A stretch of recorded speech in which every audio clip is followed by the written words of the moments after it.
And there has been a change of heart at the top of the world's biggest retailer. This is the boss of US conglomerate WalMart is stepping down. Live now to Victoria Fritz in New York. Victoria, he's been in the job a while and I guess, you know, presided over a pretty successful period for the company. He has presided over sort of a pretty successful go at it. But actually, when you look at the stock has really not performed nearly as well as the rest of the index.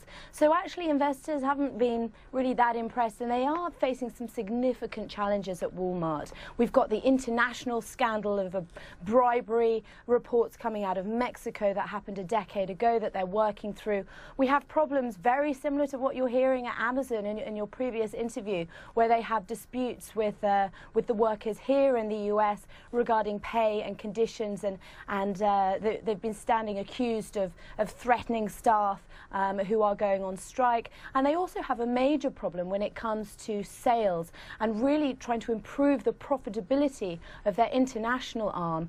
This is the arm at which the new guy has been presiding over for quite a long time. He's been doing a good job, but there are some serious challenges ahead for Walmart.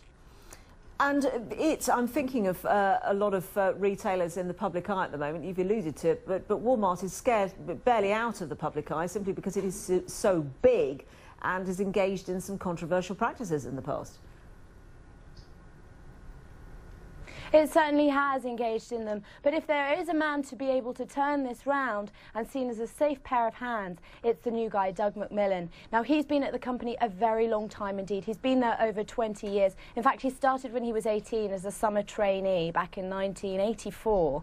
So he's been around a very long time. Culturally, he's a great fit. All the investors love him. Everyone said that really this is his job for him to lose. You know, so everyone thought he was the front runner there. He's very experienced. He's got that international experience, but he's also seen as whiter than white. He wasn't around when a lot of these practices are said to have happened, and he is really charging a lot of the communication with the government here regarding that bribery scandal in Mexico. And he's also very young. He's only 47, so he's got a long time in the job. So investors here are fairly pleased.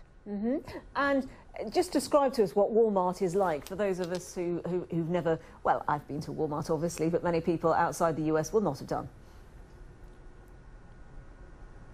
Oh, it's a ridiculously huge store. It's the biggest retailer in the world. And what's quite interesting is we're expecting sales to be around the 480 billion mark this year.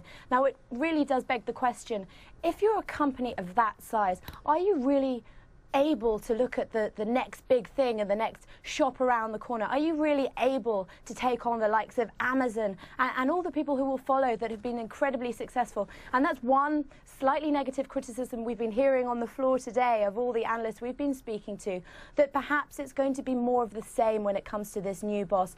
He's a veteran, he's been around a long time, he's a safe pair of hands, but will he be able to see the threats coming, the next big wave that will hit the likes of Amazon, the likes of Walmart? We don't know. I'm not sure. They're not necessarily the disruptive force that they once were. Victoria, thank you very much.